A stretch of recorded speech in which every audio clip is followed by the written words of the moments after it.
नितीन बानुगडे पाटील सरांना विनंती करते की त्यांनी इथंच थांबावं, कारण इथून पुढे तुम्हालाही आम्हाला ऐकायचं आहे. प्राध्यापक नितीन बानुगडे पाटील सर, टाळ्यांच्या गजरात आपण त्यांचं स्वागत करूयात. आपल्याला माहितीच आहे, महाराष्ट्रात आणि महाराष्ट्राबाहेर सुप्रसिद्ध व्याख्याते म्हणून ते प्रसिद्ध आहेत. एवढंच नव्हे तर जगातील सर्वात कमी वयाचा महानाट्यकार म्हणून त्यांचा जागतिक गौरव झालेला आहे. स्वतःच्या तेजस्वी वाणीतून महाराष्ट्राच्या कानाकोपऱ्यापर्यंत छत्रपती शिवाजी महाराज, छत्रपती संभाजी महाराज, यशवंतराव चव्हाण अशा अनेकांचं जीवित कार्य तरुण पिढीपर्यंत प्रभावीपणे पोहोचवण्याचं महत्त्वाचं काम त्यांनी आपल्या प्रभावी वक्तृत्वातून कायमच केलेलं आहे. अनेक विषयांवर प्रबोधन, गड किल्ल्यांच्या संवर्धनासाठी त्यांनी नेहमीच पुढाकार घेतला आहे. त्यांच्या व्याख्यानाचं वैशिष्ट्य म्हणजे इतिहासाचा शोध घेत भविष्याचा वेध घेणारी त्यांची वर्तमानातील व्याख्यानं प्रबोधनाचा नवा जागर घडवणारी ठरली आहेत. आणि प्राध्यापक, इतिहास अभ्यासक, लेखक, प्रेरणादायी वक्ते ज्यांची आज इथे खरंच गरज आहे, एसपी फायनान्स अकॅडमी ऑफ इंडियानं त्यांना म्हणूनच इथे आमंत्रित केलंय सचिन सरांनी तुमच्याशी संवाद साधायला. मी आमंत्रित करते प्राध्यापक नितीन बानुगडे पाटील यांना. शेकडो घडलेत, हजारो घडतायत आणि लाखो घडवायचे आहेत. या उद्दिष्टानं एसपी फायनान्स अकॅडमी यांनी आयोजित केलेला आजचा हा कार्यक्रम सर्वसामान्य माणसांच्या जीवनामध्ये नवी सकाळ रोजच आली पाहिजे यासाठी सातत्यानं कार्यरत असणारं दैनिक सकाळ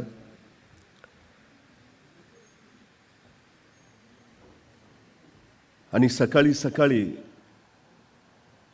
या सोहळ्यासाठी उपस्थित असलेले आपण सर्व.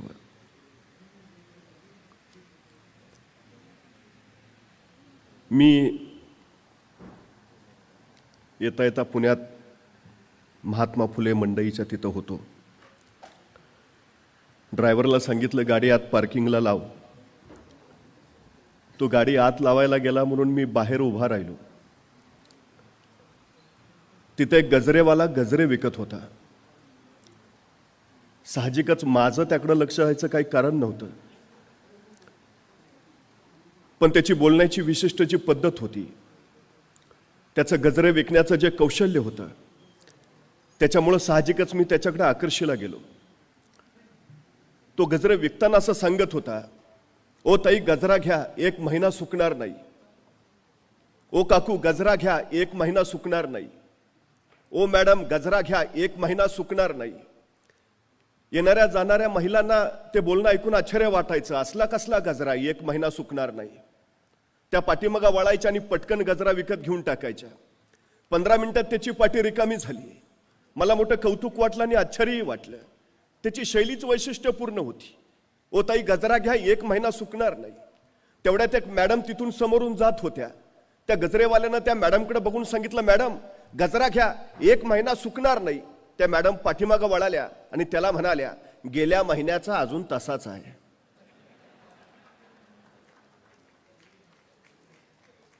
मला प्रश्न पडला, शिक्षण न घेतलेला तो गजरेवाला त्याचं कौशल्य महत्वाचं की शिक्षण घेऊन त्याच्या कौशल्यावर मात करणाऱ्या त्या मॅडमचं ज्ञान महत्वाचं? दोन्ही गोष्टी अत्यंत गरजेच्या आहेत. ज्ञानही अवश्य असायला हवं आणि कौशल्यही असायला हवं. क्षमता प्रत्येक माणसामध्ये असतेच, बुद्धी प्रत्येकाला दिलेली आहेच, फक्त त्याचा प्रत्येकजण कसा वापर करतो याच्यावर त्याचं यश अवलंबून असतं. ही सगळ्यात महत्वाची गोष्ट आहे. मुळामध्ये आपल्यात काय आहे याची ओळख होणं हेच यशाकडे जाणारं पहिलं आपलं पाऊल ठरतं. दुर्दैवानं आपल्यातल्या बऱ्याच लोकांना आपल्यात नेमकं काय आहे याचाच शोध अखेरपर्यंत लागत नाही. त्यामुळे ती माणसं यशस्वी होत नाहीत. ही सगळ्यात महत्वाची गोष्ट आहे. मी अभिनंदन करतो सकाळचं, मी अभिनंदन करतो एसपी अकॅडमीचं की माणसांमध्ये जे आहे त्याचा शोध घ्यावा, त्यांना दिशा द्यावी आणि त्यांना मार्गरत करावं आणि यशस्वी बनवावं या हेतून हा सगळा उपक्रम ते इथं आयोजित करतायत. ही सगळ्यात महत्वाची गोष्ट आहे. खरं तर आम्ही लहानपणापासून सातत्यानं शिकणं या गोष्टीला अपार महत्व देतो आणि ते महत्वाचंच आहे. खरं तर शिक्षण ही महत्वाची गोष्ट आहे, पण कुठलीच महत्वाची गोष्ट शिकता येत नाही ही सगळ्यात मोठी वस्तुस्थिती आहे. माणूस जर शहाणा होत असेल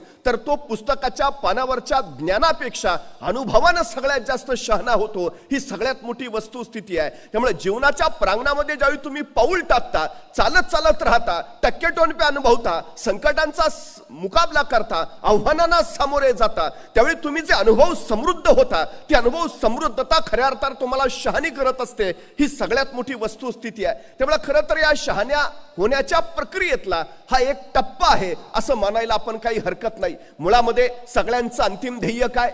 एक प्रश्न त्याहीपेक्षा महत्वाचा आहे. मुळात प्रत्येकानं आपापलं ध्येय ठरवलं आहे काय, या प्रश्नापासून आपल्याला सुरुवात करावी लागते. बघतो जमलं तर, करतो बघून, पाहतो काय होतंय का, अशा प्रश्नांच्या मालिकेत जी माणसं सातत्यानं अडकत राहतात ती माणसं आयुष्यात काहीही करू शकत नाहीत. ही सगळ्यात महत्वाची गोष्ट आहे.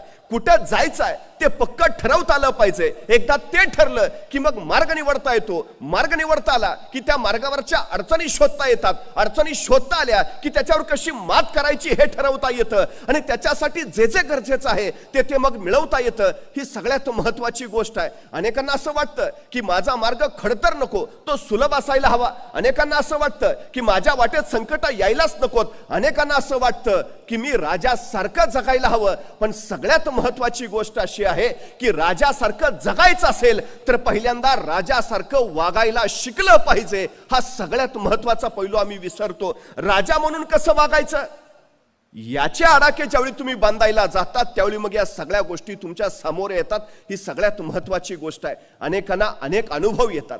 खरं तर मी वारंवार असं सांगत राहतो की अलीकडचा सध्याचा काळ जर आम्ही पाहिला, सगळ्यांचं अंतिम ध्येय काय? पूर्वी ध्येय वेगवेगळी होती, आता ध्येय मर्यादित झाली. साधारणपणे काय अपेक्षित आहे? मला पैसा हवाय का? मला पैशानी सारं मिळवता येतं. मला जे हवंय ते मला कमावता येईल. माझ्याकडे फक्त पैसा हवा. म्हणजे माणसाच्या खिशात अर्थ आला की त्याच्या जगण्याला अर्थ येतो. हा साधा सरळ सुविचार आम्ही आमच्या मेंदूवर पूर्णपणे कोरून ठेवलाय. मग सगळ्यात महत्वाचा प्रश्न तिथून सुरू होतो की पैसा कमावणं आणि पैसा बनवणं यातला मूलभूत फरक तरी आमच्या लक्षात आलाय का? जो पैसा कमावतो तो पैसा गमावतोही, पण जो पैसा बनवतो त्याला गमावण्याची भीती नसते.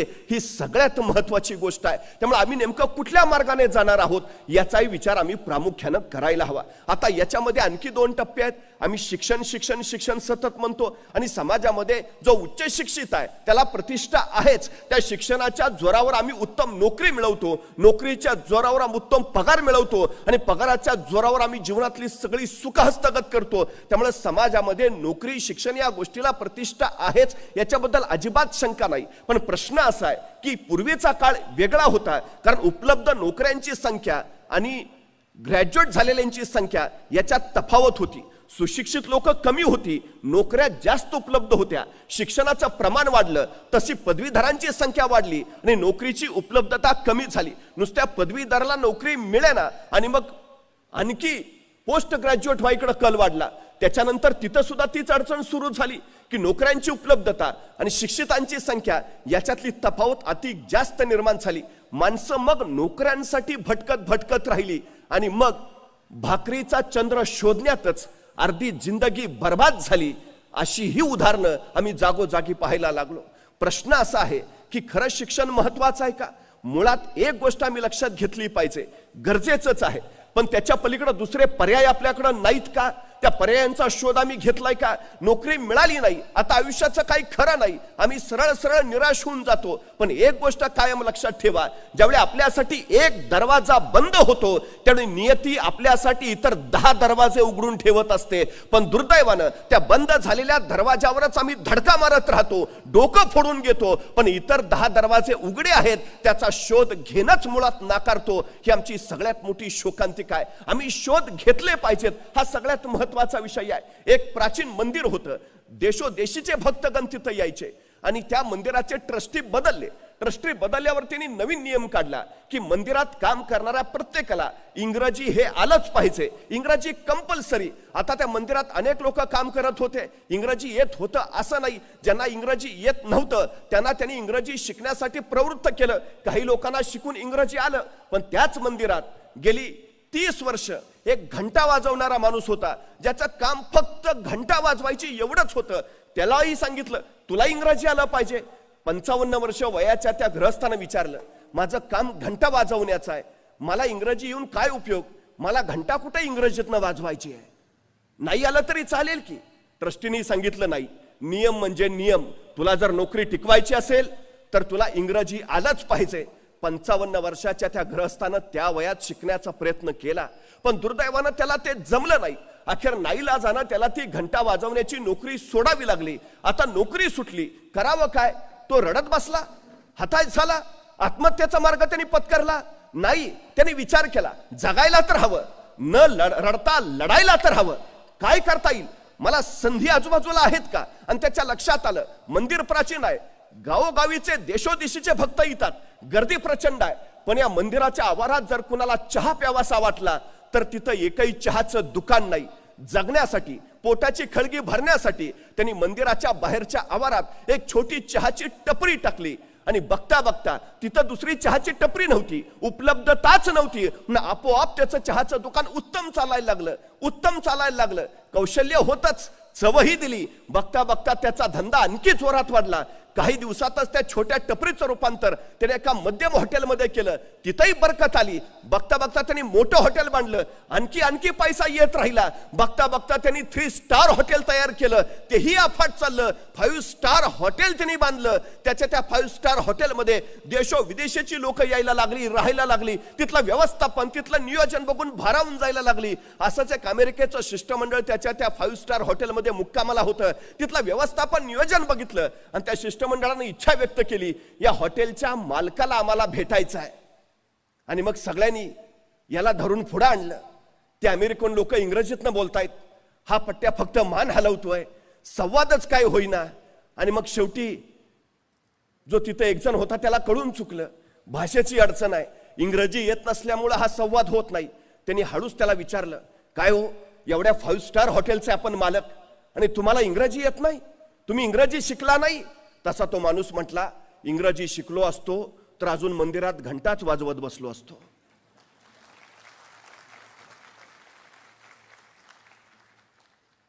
संकट आली म्हणून तर मार्ग वेगळा शोधला ना, अडचणी उभा राहिल्या म्हणून तर नवी वाट काढली ना, एक दरवाजा बंद झाला म्हणून इतर दारांचा शोध घेतला ना. आम्ही रडत का बसतो, न्यूनगंड का मनात ठेवतो. अनेक लोकांना सगळ्यात मोठा न्यूनगंड आहे, जगाच्या बाजारपेठेत टिकायचं असेल इंग्रजी आलं पाहिजे. का? संवाद कोणत्याही भाषेतनं साधता येऊ शकतो, भावना कुठल्याही कृतीतनं व्यक्त करता येऊ शकतात. आम्ही मनामध्ये हे न्यूनगंड ठेवलेत ना, ते पहिल्यांदा काढायला हवेत. सगळ्यात मोठी गोष्ट आहे. मला कौतुक या उपक्रमाचं यासाठी आहे. नोकरी नोकरी नोकरी याच्या पलीकडे काही नाही, अफाट जग आहे सगळं. तुम्ही व्यवसायात यशस्वी होऊ शकता, तुम्ही उद्योगात यशस्वी होऊ शकता, पण अडचण काय आहे, आमच्याकडे पहिल्यापासून एक नियम घालून दिलाय, उत्तम नोकरी, मध्यम व्यापार आणि कनिष्ठ शेती. उद्योगाचा यात संबंधच नाही, तो करूच नाही, ते आपलं कामच नाही. मराठी माणसाला व्यापार जमत नाही, मराठी माणूस उद्योगात यशस्वी होत नाही, या मानसिकतेखाली आम्ही सतत दबतो आहोत. 350 वर्षापूर्वी छत्रपती शिवाजी महाराजांची जहाज युरोप, इराण, तुर्कस्तानला, मस्कतला व्यापार करायला जायची. मराठी माणूस व्यापार करत होता, मराठी माणूस उद्योगात होता, मराठी माणूस व्यवसायामध्ये होता. आम्ही ते विसरलो. आमची अडचण काय झाली आहे, आम्ही निवांत राहायला शिकलो आहे, आम्ही आराम करायला शिकलो आहे. सरकारी नोकरीचं बरं असतं, एकदा चिकटलं की डायरेक्ट रिटायरमेंटच, आधेमध्ये कटकट नाही. 11 ते 5 काम, ठरलेला पगार, निवृत्तीनंतर पेन्शन आणि पोराला आपल्याच जागेवर चिटकवायचं, विषय मिटला, आयुष्य सेट. आम्ही संकुचित मनोवृत्तीनं जगत राहतो. अधिक काही मिळवावं, अधिक काही करावं, ही अधिकची भावना आमच्यात नाही, ही आमची सगळ्यात मोठी अडचण आहे. हा सगळ्यात मोठा विषय आमच्यात आहे. आणि त्याच्याही पेक्षा जर वेगळं काय करायचं झालं तर आमचे आसपासचेच लोक सांगतात, जमणार आहे का, होणार आहे का, त्याचं काय झालं माहित नाही का. मी पहिली गोष्ट सांगतो, ही नकारात्मकता पेरणाऱ्यांच्या कोशातनं पहिल्यांदा स्वतःला बाजूला करा. एसपी अकॅडमीत या, इथं सगळे सकारात्मक ऊर्जा पेरणारी लोक आहेत. तुमचा उत्साह वाढवणारी लोक आहेत, तुम्हाला प्रोत्साहन देणारी लोक आहेत, हे सगळ्यात महत्वाचं आहे. माणसं यशापेक्षा अपयशाचीच भीती जास्त घालतात कुठल्याही नव्या क्षेत्रात उतरायचं झालं तर. आमची सगळ्यात मोठी अडचण आहे. एक जण दुःखी होता, निराश होता, सतत संकट, सतत अडचणी, सतत प्रश्न. एका साधूकडे गेला, मला म्हटलं सुखाचा मंत्र द्या हो, सुखाचा काहीतरी मार्ग सांगा. रोज कटकटी, रोज प्रश्न, रोज समस्या, रोज अडचणी, काही ना काही आहेच. साधू म्हटले तुला मी सुखाचा मंत्र देतो, फक्त माझं छोटंसं काम करायचं. म्हणे काय? म्हणे शेजारी माझे सगळे उंट ओळीनं बांधलेत, आज रात्रीचा या उंटांना पहारा दे. ज्या क्षणी सगळे उंट झोपलेले तुला दिसतील किंवा बसलेले दिसतील त्या क्षणी तू माझ्याकडे ये, मी तुला सुखाचा मंत्र देतो. त्याला म्हटलं एवढं सोपं काम, तयार आहे. तो लगेच त्या उंटाकडे गेला, रात्रभर पहारा द्यायला लागला. त्याला वाटलं की काही लोक 10ला झोपतात, काही 11ला, काही 12ला, पण 1 वाजेपर्यंत सगळे गाढ होतीलच ना. तास 2 तास थांबावं लागेल. पण 9 वाजले, 10 वाजले, 11 वाजले, 12 वाजले, उंट जागेच. नंतर त्याच्या असं लक्षात आलं, एक बसला की दुसरा उठून उभा राहायचा. आता हा बसेल म्हणून वाट बघावी, तो बसला तोपर्यंत तिसरा उठून उभा राहायचा. आता तिसरा थोड्या वेळात बसेल, तो बसला तोपर्यंत चौथा. अख्खी रात्र त्यातच गेली. सकाळी साधू त्याच्याकडे गेला, काय रे तू आला नाही सुखाचा मंत्र मागायला? अहो म्हटलं तुम्ही काय सांगितलेलं, ज्या क्षणी हे सगळे उंट एका वेळी बसतील किंवा झोपतील त्यावेळी माझ्याकडे. रात्रभर थकून गेलो, टक्का जागा आहे, अशी वेळच आली नाही की ज्या क्षणी सगळे उंट बसलेत किंवा झोपलेत, एक बसला की दुसरा उठतोच आहे. साधूंनी सांगितलं बाळा, आयुष्याचं नेमकं असंच आहे. एक संकट संपलं की दुसरं आपोआप उठून उभा राहत असतं. ही मालिका अखंडपणे चालू असते. सुखाचा मंत्र म्हणजे नेमकं काय? या संकटावर मात करत विजयाची वरमाला स्वतःच्या गळ्यात घालून घेणं आणि नव्या आव्हानाचा मुकाबला करण्यासाठी पुन्हा स्वतःला सज्ज करणं, ही प्रक्रिया जी आहे ना, ती खऱ्या अर्थानं जिवंतपणाचं लक्षण आहे. आणि हेच तर सगळ्यात मोठं यश आहे. हा सगळ्यात मोठा भाग आहे. संकट येतच राहणार आहेत. संकटांची भीती बाळगून तू जर पाऊलच पुढे टाकायचं नाही ठरवलं तर तुझ्या हातून आयुष्यात काही होणार नाही. ही सगळ्यात अडचणीची गोष्ट आहे. एकाला सांगितलं 3 किलोमीटर जायचं आहे, रात्रीचा तेवढा प्रवास कर आणि उजेडासाठी हा कंदील घे. त्यांनी कंदील हातात घेतला. दुसऱ्या दिवशी सकाळी आला तर तो कंदील घेतलेला माणूस आहे तिथंच. अरे काय झालं, तू गेला नाहीस का? म्हटला जाऊ कसा, ह्या कंदिलाचा प्रकाश फक्त पावलापुरताच पडतोय, अंतर तर 3 किलोमीटर गाठायचं आहे. तो म्हटला वेड्या माणसा, पाऊल तर उचल, प्रकाश तुझ्या बरोबर आपोआप येत राहील. आमची अडचण काय आहे, आम्ही पाऊलच उचलत नाही. मग एवढासा प्रकाश आहे, कसा पुरायचा, मला तर सड. अरे तू का काळजी करतो? प्रश्न साधे साधे असतात, आम्ही त्यात स्वतःला इतकं अडकून ठेवतो. समस्या छोटी का मोठी हे समस्या ठरवत नाही, ते आपण ठरवत असतो. तुमची मानसिकता काय आहे त्याच्याकडे पाहण्याची, तुमची दृष्टी काय आहे त्याच्याकडे पाहण्याची, तुमची दृष्टी ठरवत असते. समस्या प्रत्येक छोटीच असते, आम्ही तिला मोठं करून पाहत असतो. चुटकी सरशी सुटली की छोटी आणि सुटली नाही की मोठी, नाही, समस्या ठरवतच नाही. थॉमस लिप्टन तुम्हाला माहिती असेल, चहाच्या व्यवसायामध्ये उतरला. धंद्यात प्रचंड नुकसान झालं, पण त्यांनी ठरवलं उतरलोय ना, सोडणार नाही. एका मोठ्या जहाजामध्ये त्यांनी सगळे चहाचे बॉक्स त्याचे भरले आणि व्यापाराला दुसऱ्या देशी जायचं म्हणून निघाला. जाता जाता समुद्रात प्रचंड मोठं वादळ झालं, जहाज भरकटलं. आता बुडतं की काय अशी अवस्था निर्माण झाली. तेव्हा जहाजाच्या कॅप्टननी सांगितलं, जहाजात जे जड सगळं आहे ते जड सामान पटकन उचलून समुद्रात फेकून द्या, नाहीतर आपण बुडलोच. तेवढा एकच मार्ग आहे वाचण्याचा. या थॉमस लिप्टन पुढे प्रश्न पडला, एकतर नवीन चहाचा व्यवसाय टाकलाय, त्यात एकतर धंद्यात आधीच खोटी झालीये, आणि आता हा बाबा म्हणतोय सगळा माल उचलून समुद्रात टाका, म्हणजे मेलोच. दुसरा कुणी असता तर माल टाकायच्या रीतीनं स्वतःला समुद्रात बुडवून घेतला असतं. उपयोग काय आता? पण त्यांनी त्या संकटात सुद्धा संधी शोधली. बॉक्स फेकावेच लागणार आहेत जीव वाचवायचा असेल तर, पण त्या चहाच्या बॉक्सवर, प्रत्येक बॉक्सवर तिनं लिप्टनचा चहा प्या, ताजा लिप्टनचा चहा प्या असं लिहायचं आणि तो बॉक्स समुद्रात टाकायचा. त्याला खात्री होती उसळणाऱ्या समुद्राच्या लाटांवर हे चहाचे बॉक्स तरंगत तरंगत अनेक देशांच्या किनाऱ्यावर पोहोचतील आणि अनेक देशांना माझ्या चहाची ओळख होईल. अनेक देशांमध्ये माझा चहा पोचेल, हे संकटच मला उद्याची संधी निर्माण करून देईल. आणि ते खरं झालं. वादळ शमलं, त्यांचं जहाज लंडनच्या किनाऱ्यावर लागलं. थॉमस लिप्टन किनाऱ्यावर उतरला आणि त्यावेळी त्यांनी पाहिलं लंडनच्या त्या किनाऱ्यावरची लोक लिप्टन चहा पित होते. त्यानंतर मात्र लिप्टननं मागं वळून पाहिलं नाही. संकट संधी देतात. आम्ही काय करतो, संकटांना कारण समजतो, सबबी. भयानक अडचण आहे आमची. का कारण देतो आम्ही, मला प्रश्न पडतो. नाही, आमची परिस्थितीच नव्हती हो, शिक्षणच घेता आलं नाही हो, जातो म्हटलेलं मुंबईला जाऊच दिलं नाही हो. अफाट कारणं असतात. मी वारंवार सांगतो, संकटांचं संधीत रूपांतर करता यायला हवं. तुम्ही गरीब आहे ना, अरे उत्तम. ही तुम्हाला श्रीमंत होण्यासाठी मिळालेली सर्वोत्तम देणगी आहे, सर्वोत्तम संधी आहे. लोक म्हणतात ना जरा मंद आहे, बुद्धी कमी आहे. अरे उत्तम, विद्वान व्हायला मिळालेली ही तुम्हाला सगळ्यात मोठी संधी आहे. यश कुणाला सगळ्यात जास्त मिळतं? जे श्रीमंत आहेत त्यांना नाही, जे गरीब आहेत त्यांना. कारण गरिबांना श्रीमंत व्हायची संधी असते आणि श्रीमंतांना सबबी सांगण्याची संधी मिळते, गरज नसते. मी श्रीमंत असतो तर मग मी SP अकॅडमीला लगेच प्रवेश घेतला असता. वेडायस. ज्या अवस्थेत तू आहेस ना, ज्या परिस्थितीत तू आहेस, त्या परिस्थितीतनं वर काढायला तुला हीच उत्तम संधी आहे. संकटांना संधी का नाही मानत आम्ही? सगळ्यात महत्वाचा विषय आहे. शत्रू आले. मी छत्रपती शिवाजी महाराजांना आंतरराष्ट्रीय कीर्तीचा योद्धा मानतो. याचं कारण माहिती आहे?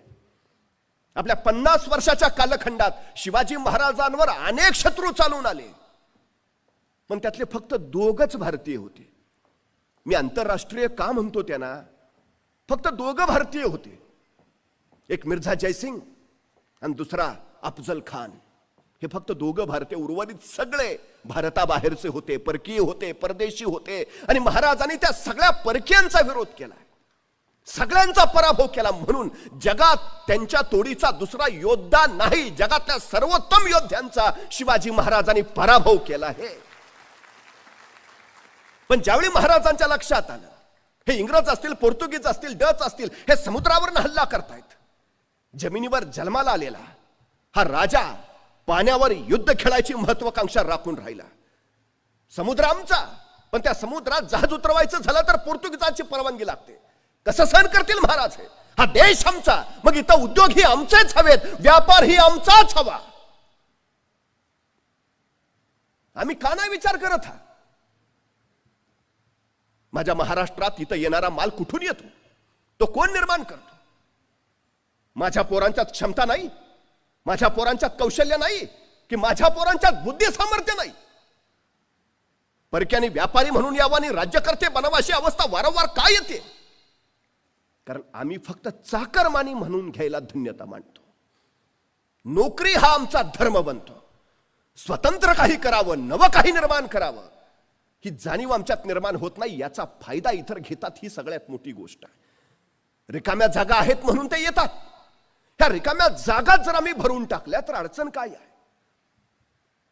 समुद्रावर युद्धाची ज्यावेळी वेळ आली त्यावेळी महाराजांनी स्वतःचा आरमार बनवला.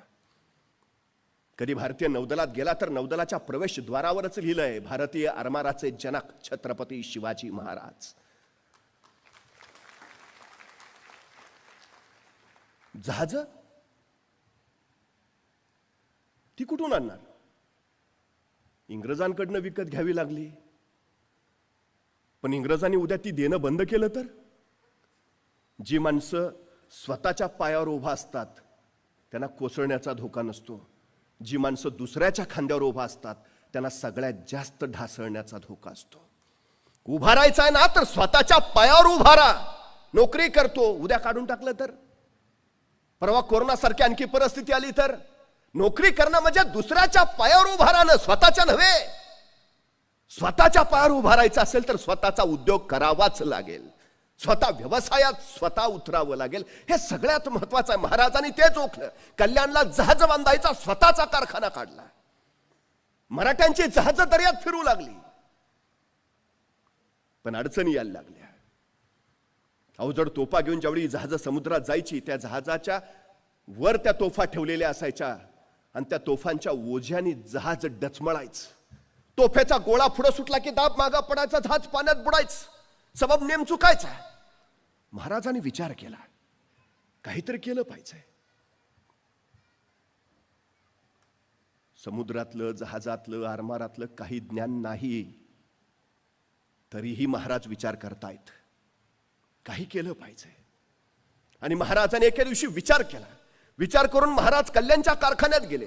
तिथल्या कामगारांना जवळ बोलावलं आणि सांगितलं, मी सांगतो तसं जहाज तयार करा, मी सांगतो तसं. आणि महाराजांनी सांगितलं असं असं असं, आणि तसं तसं जहाज तयार केलं. तत्कालीन काळात पाण्यात अत्यंत जलद गतीनं पडणार, किती ओझं ठेवलं तरी पाण्यात न डचमळणार, तोफेचा गोळा पुढे सुटला, दाब मागा पडला तरी पाण्यात न बुडणार, असं विलक्षण जहाज महाराजांनी निर्माण केलं.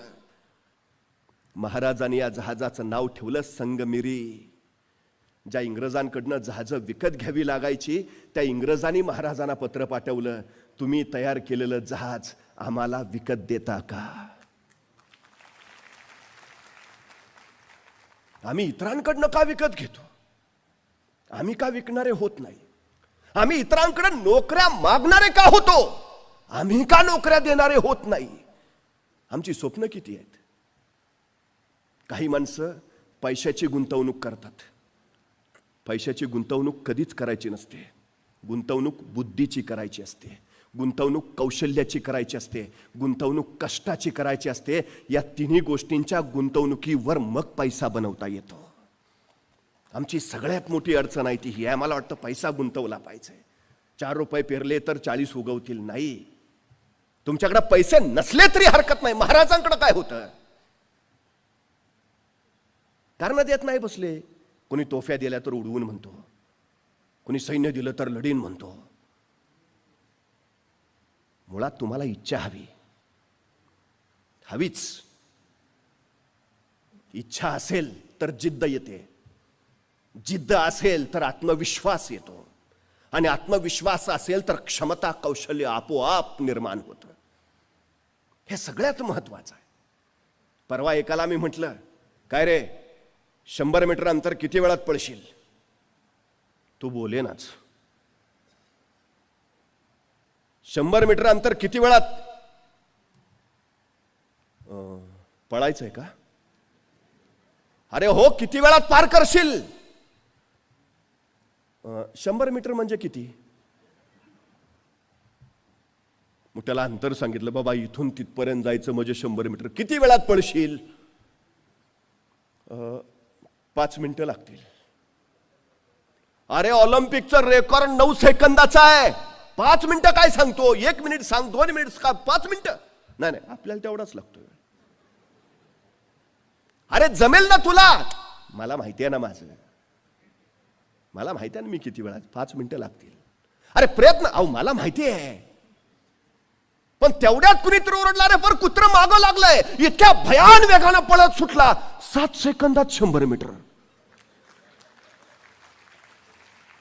म्हटलं काय झालं? मग चावला असताना. अरे तुला मगाशी सांगितलं तर म्हणला 5 मिनिटं लागतील, आणि कुत्रा मागं लागला तर तू ऑलिम्पिकचं पण रेकॉर्ड मोडलंस. ऑलिम्पिकचं 9 सेकंद आहे, तू 7 सेकंद. म्हणजे क्षमता नाही का तुमच्यात? क्षमता आहे. ती बाहेर कधी येते? तशी तळमळ एकदा सुरू झाली ना उरात, मिळवायचंय करत हे वेडी माणसं इतिहास घडवतात आणि शहाणी माणसं इतिहास वाचतात. अधिक शहाणी माणसं इतिहासाचा अभ्यास करतात, पण वेडीच इतिहास घडवतात. हे वेड कुठून येतं? हे काहीतरी घडवण्याच्या उर्मेतनं आणि ऊर्जेतनं येतं, ते हवं. सगळ्यात महत्वाचं आहे ते. पेट्रोल पंपावर पेट्रोल भरणारा एक पोर, आपण स्वप्न मोठी अफाट. पेट्रोल पंपावर गाड्या पेट्रोल भरायला यायच्या, आणि तो त्या गाड्यांच्या स्वप्नात ठरवायचा, एक दिवस आपली अशी गाडी असेल.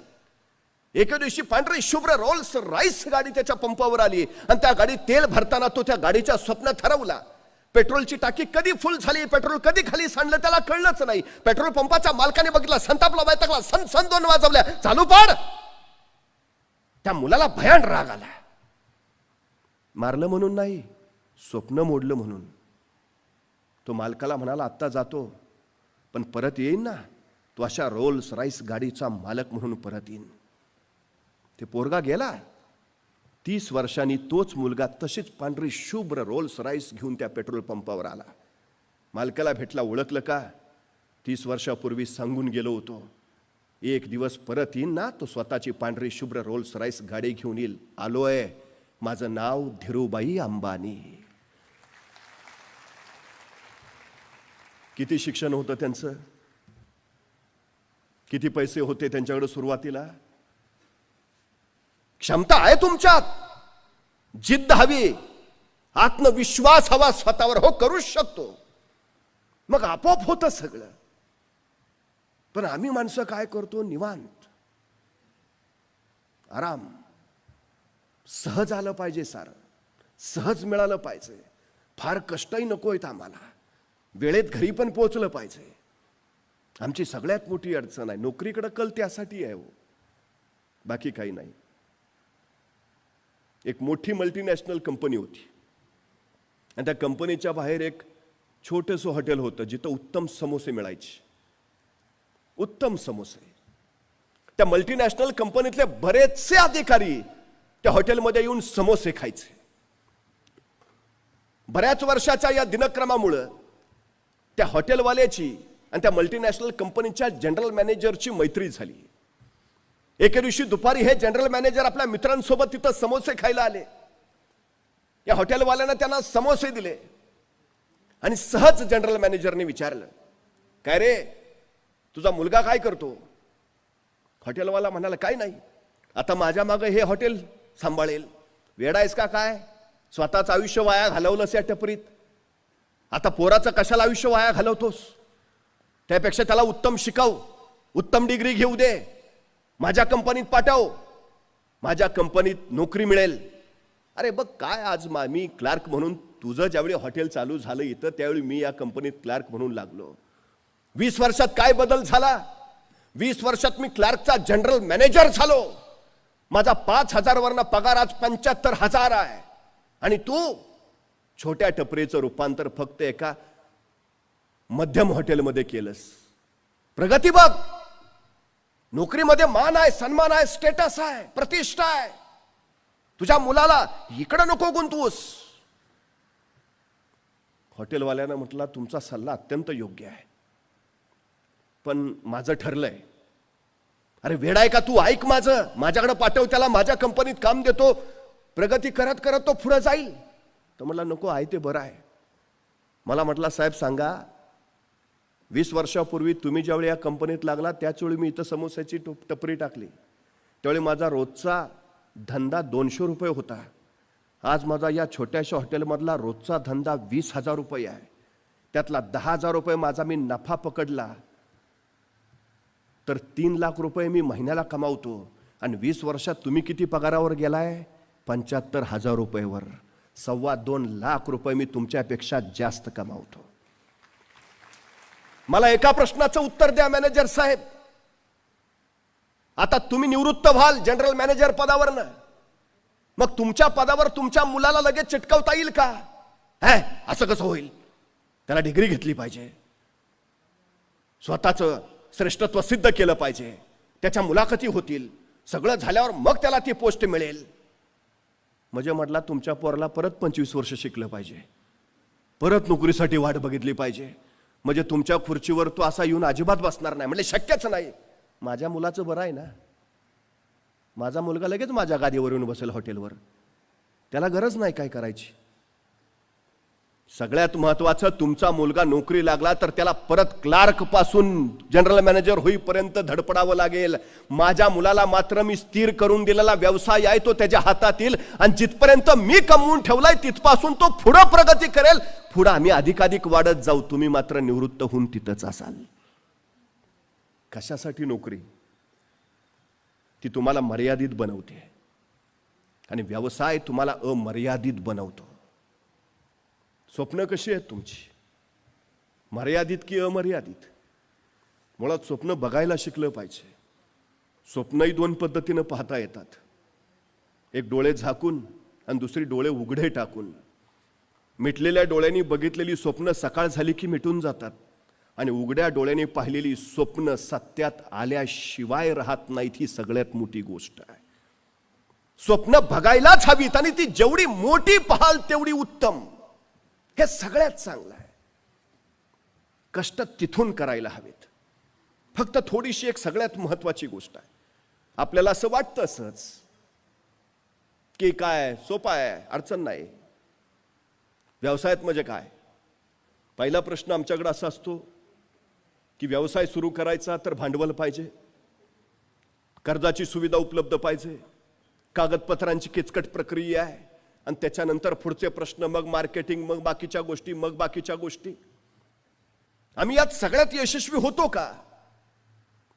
मग त्याच्यापेक्षा अशी काही पद्धत आहे का की जिथं आम्हाला आमचे हेतूही साध्य करता येतील, जिथं आम्हाला उद्योजक पण होता येईल, स्वतःच्या पायावर उभाही राहता येईल. आज मला वाटतं SP फायनान्स अकॅडमीने नेमकं ते तुमच्यासाठी उपलब्ध करून ठेवलंय. कारण कुठलाही व्यवसाय करताना सगळ्यात महत्वाची गोष्ट जर कुठली असेल तर तुम्हाला प्रशिक्षण ही अत्यंत गरजेची गोष्ट आहे. नाहीतर काय काय माणसं व्यवसाय सुरू करतात. 3 मित्र एकत्र आले आणि त्यांनी व्यवसाय सुरू केला. म्हणे आपण रिक्षा चालवू. आता 3 मित्रांनी मिळून रिक्षा घेतली. रिक्षातच 3 बसायचे. पॅसेंजर कुठे बसवणार? म्हणजे काय नाही या उपयोग या व्यवसायाचा. असं करू आपण, आपल्याला टायरचा पंक्चर काढता येतो, आपण टायर पंक्चर काढायचं दुकान टाकू. ह्या 3 मिळून दुकान टाकलं. कुठं? 3ऱ्या मजल्यावर. उपयोग काय? व्यवसायाच्या 2 पद्धती आहेत. एक नवीन व्यवसायात उतरणे एकीकडं आणि पिढीजात व्यवसाय सांभाळणारे दुसरीकडं. पिढीजात व्यवसाय सांभाळणाऱ्यांकडे अनुभव समृद्धता असते, त्याच्या 2 पिढ्या त्यातच असतात. पण नव व्यावसायिक जे होऊ इच्छितात, नव्यानं व्यवसायात उतरू इच्छितात, त्यांच्या मग हा अनुभव नसतो. अनुभव नसेल तर तुम्हाला सगळ्यात महत्वाचं आहे प्रशिक्षण. त्या प्रशिक्षणाच्या शिवाय तुम्ही यशस्वी होऊ शकत नाही. ही सगळ्यात महत्वाची गोष्ट आहे. हा सगळ्यात महत्वाचा मुद्दा आहे. त्यामुळे हे प्रशिक्षण अत्यंत गरजेचं. संधी कुठं आहेत, कुठला व्यवसाय निवडा, कुठला करावा, दूरदृष्टी ती सगळ्यात मोठी आहे. आमची अडचण काय, मला आठवतं मी ज्यावेळी महाविद्यालयीन काळात होतो त्यावेळी आमच्याकडं प्रत्येक हुशार मुलाला विचारलं काय होणार आहे? इंजिनियर. कुठला? सिव्हिल. पडत गल्लोगल्ली इतके इंजिनियर झाले की ह्यांचीच घरं ह्यांना बांधावी लागली.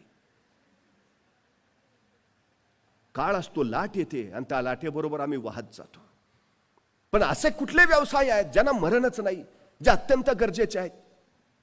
तुम्हाला माहिती आहे 25 वर्षापूर्वी जर कधी कुणी म्हटलं असतं पाणी विकत घेऊन प्यावं लागेल तर त्याला वेड्यात काढलं असतं. पण पाणी विकणाऱ्या कंपनीचा मालक आज जगात सगळ्यात जास्त श्रीमंत व्यक्ती म्हणून परवा घोषित झाला.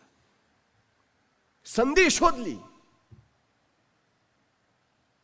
अनेक कंपन्या अशा आहेत काहीच नाहीत प्रोडक्शन करत, मॅन्युफॅक्चरिंग नावाचा प्रकारच नाही त्यांच्याकडे, तरी जगातल्या सर्वोत्तम कंपन्या झाल्यात.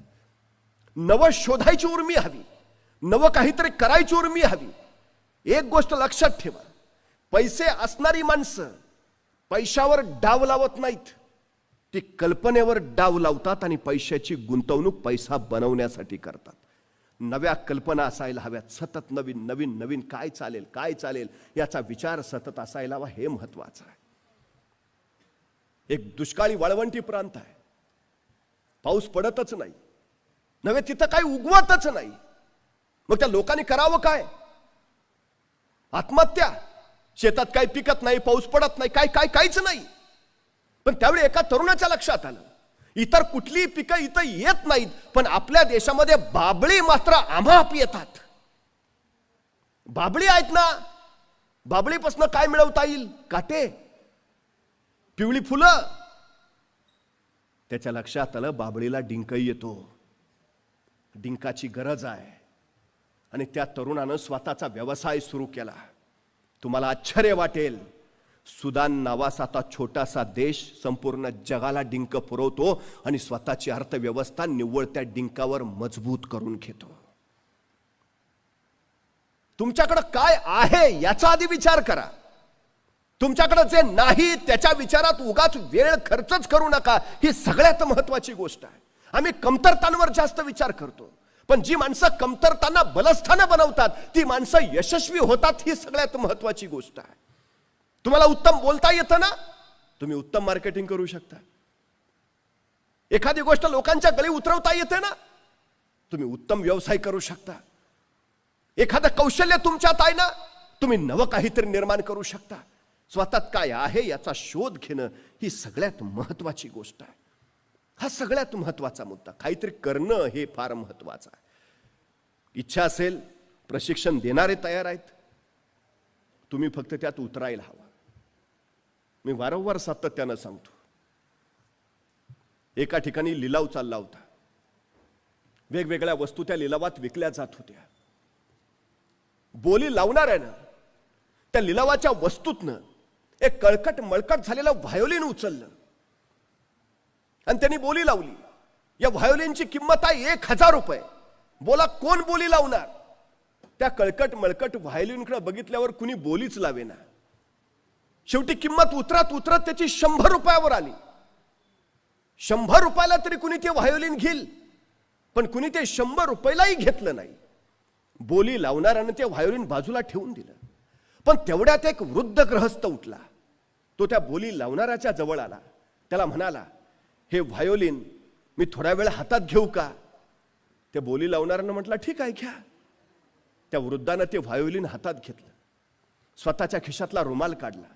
ते कळकट मळकट झालेलं व्हायोलिन स्वच्छपणे पुसून घेतलं आणि त्याच्यानंतर त्या व्हायोलिनची प्रत्येक तार त्यांनी सुरांशी जोडून घेतली.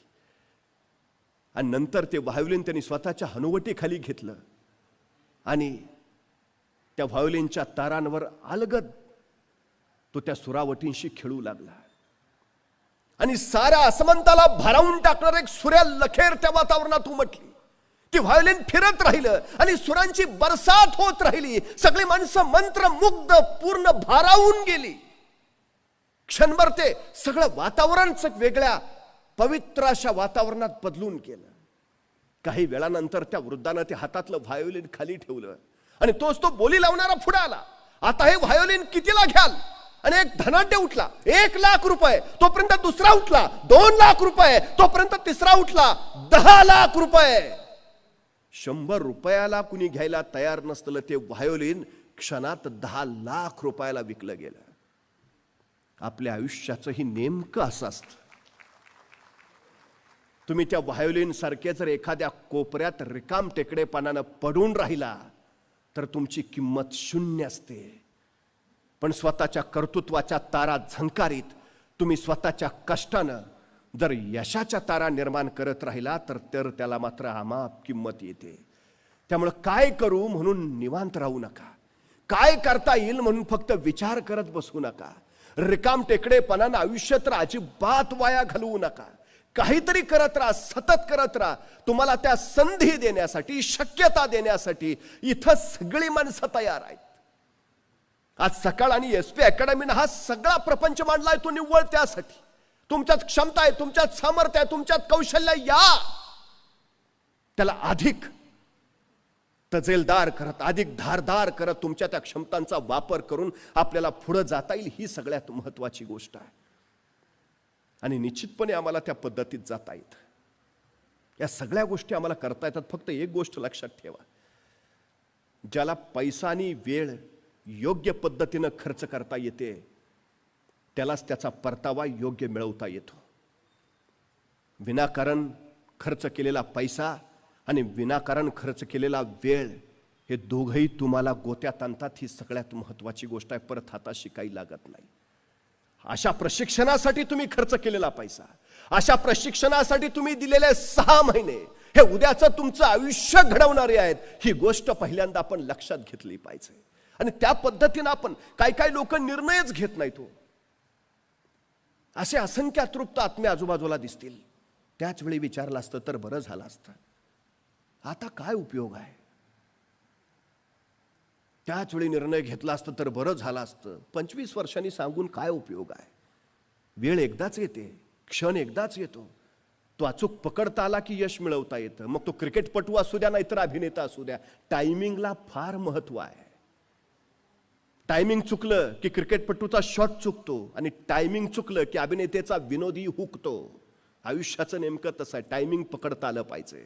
ही वेळ आहे नवं काहीतरी निर्माण करायची, नवं काहीतरी निर्माण करून दाखवायची. त्यासाठी योग्य ते मार्गदर्शन घ्यायची, योग्य ते प्रशिक्षण घ्यायचे आणि पुढे जायची. ही सगळ्यात महत्वाची गोष्ट आहे. आता काही काही लोकांना असंही वाटतं, हा ते बघितलं मी SP अकॅडमीचं, हा ते रिअल इस्टेटमध्ये काम करतायत, बँकिंगमध्ये काम करतायत, विम्यामध्ये काम करतायत, मग त्यांचं असं असं म्हणणं आहे, मग ते आम्हाला असं असं जावं लागेल, लोकांना भेटावं लागेल, आता हे असलं आम्ही करायचं का? मग घरी कळकटलेलं मळकटलेलं व्हायोलिन म्हणून बस, 100 रुपयाला घेतील. तुला 100 रुपये ही तुझी किंमत ठरवायची आहे का 10 लाख रुपये बनवायची आहे, हे तुझ्या हातात आहे ना. एक गोष्ट पहिल्यांदा लक्षात ठेवा, कुठलंही काम कधीच कमीपणाचं नसतं. जी माणसं कामाची लाज बाळगतात, यशही त्यांच्याजवळ यायला सतत लाजत राहतं, ते कधीच जवळ येत नाही. सगळ्यात महत्वाची गोष्ट आहे. मोठी माणसं काय काय करत होती हो, तुम्हाला माहिती आहे? पुणे जिल्ह्यातल्या खेड तालुक्यातल्या कोथळे गावचा शिवाजी गायकवाड नावाचा पोरगा, नोकरीनिमित्त वडील रामोजीराव गायकवाड, आई जिजाबाई बेंगलोरला स्थायिक झाले. परिस्थिती अत्यंत हलाखीची होती. हवालदार असलेले रामोजी, त्यांच्या पगारात घरचं भागत नव्हतं, 4 अपत्य, सगळा कसा तरी तोंडात घास पुडण्यापुरता कारभार चालत राहायचा. आईचं निधन झालं आणि हा शिवाजी कोलमडून पडला. आपल्या 4 अपत्यांना सांभाळताना वडिलांची कोण कसरत होते हे त्याच्या लक्षात आलं. आता आपणच काहीतरी केलं पाहिजे. या धडपडीनं तो काहीतरी करायला प्रवृत्त झाला. म्हैसूर मशिनरी या दुकानात त्यांनी काम पत्करलं. प्रसंगी तांदळाच्या गोण्या सुद्धा त्यांनी पाठीवरनं नेल्या. अफाट कष्ट घेतले. जगण्यासाठीचा जो काही संघर्ष होता तो सतत करत राहिला. अभिनयाचा गुण अंगात होता पण संधी नव्हती. जगणं महत्वाचं आहे. आवडे गप्प बसू देईना. पोटाची कळगी भरता भरता त्याने बेंगलोर परिवहन सेवेची परीक्षा दिली आणि त्यात तो पासही झाला. बस कंडक्टर म्हणून काम करायला लागला. पण मुळात जे आत होतं, आतली जी महत्वाकांक्षा होती, आतलं जे ध्येय होतं ते त्याला गप्प बसूच देत नव्हतं. तिकीट काढता काढता ज्या वेगानं तो तिकीट द्यायचा आणि ज्या नजाकतीनं तो पैसे लोकांच्या हातावर ठेवायचा, ते बघून लोक भारावून जायची. वाह! बेंगलोर परिवहन सेवेच्या हजारो बस असताना सुद्धा माणसं बस स्टॉपवर वाट बघत बसायची. शिवाजी गायकवाड कंडक्टर असलेली बस आली की मग त्यात बस. गर्दी त्याच्या बसला. आणि अशाच एका बसमध्ये बालचंदर नावाचा एक दिग्दर्शक बसला होता. या शिवाजी गायकवाडची नजाकत त्याने बघितली. या शिवाजी गायकवाडचं विद्युल्लतेच्या वेगाने चालणारा चपळपणा त्याने अनुभवला. आणि आपला पहिला चित्रपट त्यांनी या बस कंडक्टरला देऊ केला.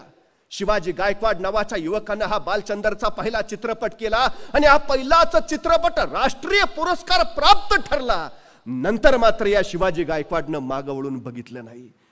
पुणे जिल्ह्यातल्या खेड तालुक्यातल्या कोथळे गावचा हा शिवाजी गायकवाड जवळपास आपलं अलौकिक कर्तृत्व गाजवत चित्रपटसृष्टीत रजनीकांत नावानं पुढे प्रसिद्ध झाला. बसून राहिला असता, गरिबी आहे काय करू शकतो, रडत बसला असता, कसा रजनीकांत झाला असता. तांदळाची गोणी पाठीवर घेताना त्यांनी स्वतःला लाज नाही मानली. म्हैसूर मशिनरीमध्ये काम करता त्यांनी लाज नाही मानली. ध्येयाचं विस्मरण नाही होऊ दिलं. काय व्हायचंय तो झाला. तुमचं ठरलंय ना करोडपती व्हायचंय, तुमचं ठरलंय ना, ध्येयाच्या दिशेनं वाटचाल करत राहा. मी चंद्रावर जाणार, जा बिंदास्त, पण उडी मारून नाही जाता येत. टप्पे आहेत. काय करावं लागेल? अंतर काढावं लागेल, मार्ग निर्माण करावा लागेल. त्यासाठी पहिल्यांदा तिथपर्यंत नेणारं यान बनवावं लागेल. ते यान बनवण्यासाठी पैशाची जुळवाजुळव करावी लागेल. ती जुळवाजुळव करण्यासाठी तुला वेगळ्या उत्पन्नाचे स्रोत तयार करावे लागतील. ते करण्यासाठी तुला आणखी काहीतरी वेगळं करावं लागेल. म्हणजे एखादं ध्येय ठरवलं तर त्याचे हे टप्पे आहेत, ह्या टप्प्यांनीच जावं लागेल. तुम्हाला हे टप्पे SP अकॅडमी निर्माण करून देते. चंद्रावरच जायचं आहे, करोडपती व्हायचं आहे, अब्जोपती स्वप्न पुरीच करायची आहेत. हे टप्पे फार महत्वाचे आहेत. कष्ट करावंच लागेल. यशाला शॉर्टकट नसतो. आणि एकदा यशाची वाट सुरू झाली की त्याला यू टर्न सुद्धा नसतो. ही सगळ्यात महत्वाची गोष्ट आहे. सुरुवात तर करा, चालायला तर लागा, अडचण काय आहे. पण जे कराल ते सर्वोत्तम करा, जे कराल ते सर्वोत्कृष्ट करा. अहो त्यातही प्रचंड मोठेपण आहे. तुम्ही काय करता याला महत्व नाही, तुम्ही कसं करता याला फार महत्व आहे. झोकून द्यावं लागतं, स्वतःला गाडून घ्यावं लागतं.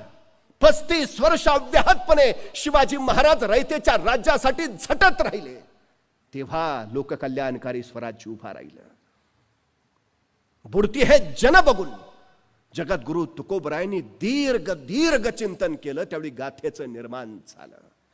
एडिसननं स्वतःला प्रयोगशाळेत गाडून घेतलं, त्यावेळी जगाला सुकर करणारे अनेक शोध लागले.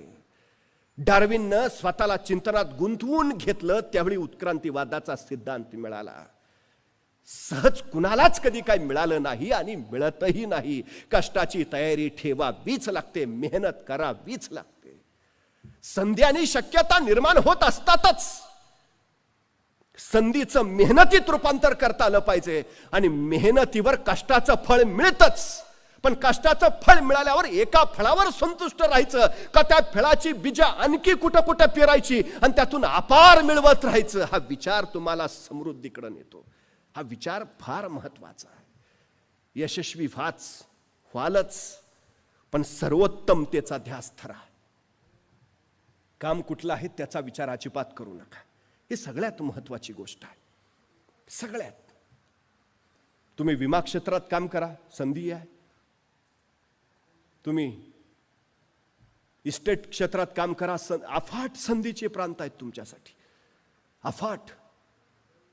ते सगळं इथं विस्तृतपणे मगापासून सगळ्यांनी सांगितलंय.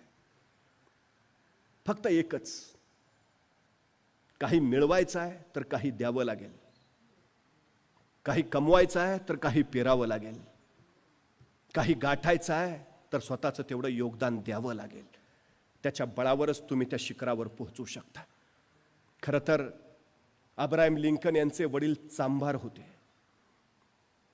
एका चांभार काम करणाऱ्याचा मुलगा अमेरिकेचा राष्ट्राध्यक्ष झाला. आमची कायम अपेक्षा असते प्रत्येक बापाची, जे माझ्या वाट्याला आलं ते माझ्या मुलाच्या वाट्याला येऊ नये. जे मी करू शकलो नाही ते माझ्या मुलांनी केलं पाहिजे. मी त्याला भाड्याच्या घरात घेऊन राहत होतो, माझ्या मुलाचा स्वतःचा बंगला असला पाहिजे. आमची अपेक्षा असते की आम्ही 2 व्हीलरवरनं फिरलो, माझ्या मुलानं 4 चाकीतनं गेलं पाहिजे. प्रत्येक बापाची इच्छा आहे. पिढ्यानपिढ्या ह्या इच्छा वाढत राहतात. पण मला एक सांगा, हे सगळं मिळवण्यासाठी किती वडील आपल्या मुलांना तू टाटा हो, तू बिर्ला हो, तू अंबानी हो असं सांगतात. चुकूनही नाही. आमचे वडील मुलाला सांगतात डॉक्टर हो, इंजिनियर हो, वकील हो, प्राध्यापक हो, काहीच नाही जुळलं तर माझ्या जागेवर तरी चिकट. ही स्वप्न आम्ही मोठी केली पाहिजेत. आता पालकांनी नव्या पिढीला सांगितलं पाहिजे, व्यवसायात उतर, इथं संधी आहे, उद्योगात उतर, इथं कार्यक्षेत्र उत्तम आहे. हे मार्गदर्शन ज्यावेळी घडेल त्यावेळी उद्याची पिढी आमची आपोआप या क्षेत्रामध्ये उत्तम आणि सर्वोत्तम होईल. अब्राहम लिंकनचा तो संसदेतला पहिला दिवस होता. अमेरिकेतले अमीर, उमराव, सरदार आणि राजेशाही संसदेत असणारी मोठमोठी लोक, यांना मनातनं प्रचंड खंत वाटत होती. एक चांभाराचा मुलगा राष्ट्राध्यक्ष झाला आणि त्याच्या हाताखाली आम्ही काम करायचं. आपल्या संसदेतल्या पहिल्या भाषणासाठी अब्राहम लिंकन उठून उभा राहिले आणि ते बोलायला सुरुवात करणार तेवढ्यात एक अहंकारी संसद उभा राहिला. म्हणला, लिंकन तुम्ही विसरू नका, तुम्ही एका चांभाराचे मुलगा आहात. स्वतःच्या पायातला बूट त्यांनी लिंकनला दाखवला. हा बूट तुमच्या वडिलांकडूनच मी शिवून घेतलाय. सगळ्या संसदेला वाटलं केवढा मोठा प्रचंड अपमान लिंकनचा.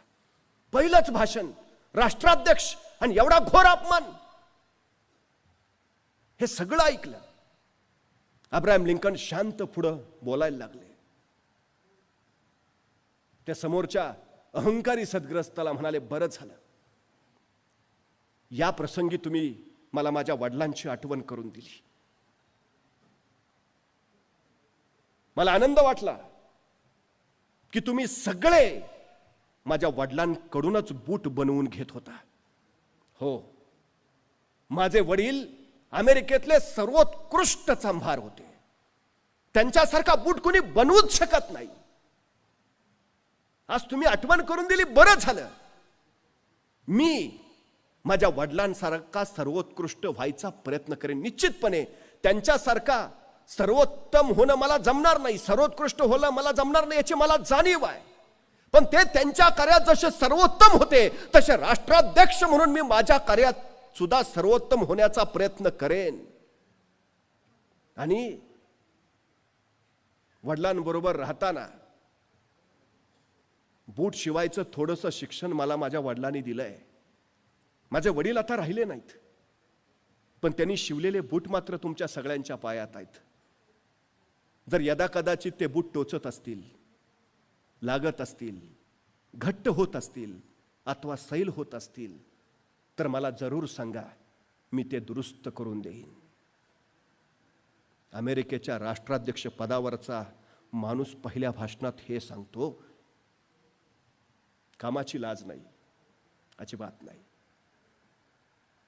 हो, मी झाडू मारतो, पण मला अभिमान आहे, या जगात माझ्यासारखा दुसरा कोणीच झाडू मारू शकत नाही. ही माझी सर्वोत्तमता, ही माझी सर्वोत्कृष्टता आहे. ज्या क्षेत्रात जाल, उद्योग असेल, व्यवसाय असेल, आणखी जिथं जाल तिथं फक्त एक मंत्र लक्षात राहू द्या, इथले सर्वोत्तम होईल, सर्वोत्कृष्ट होईल. विष्णू शास्त्री चिपळूणकर असं म्हणायचे, मी मराठी भाषेतला शिवाजी आहे. म्हणजे शिवाजी हे फक्त नाव नाही, शिवाजी हे फक्त व्यक्तित्व नाही, तर शिवाजी हे सर्वोच्चतेचं परिमाण आहे. मला काय व्हायचं आहे तर माझ्या क्षेत्रातलं सर्वोत्तम, सर्वोच्च व्हायचं आहे. ही सर्वोच्चता म्हणजे तुमचं सगळ्यात मोठं यश. तुम्ही इथं आला आहात याचा अर्थ तुम्हाला उद्योजक व्हायचं आहे. तुम्ही इथं बसला आहात याचा अर्थ तुम्हाला तुमचं विश्व घडवायचं आहे. याचाच अर्थ तुम्ही तुमचं समृद्ध जीवन घडवण्याच्या पहिल्या टप्प्यावर आला आहात. सकाळ आणि SP अकॅडमी पुढचं मार्गदर्शन करायला सज्ज आहेत. आपण त्याचा लाभ घ्यावा अशी अपेक्षा व्यक्त करतो. आपल्या सगळ्यांची रजा घेतो. धन्यवाद.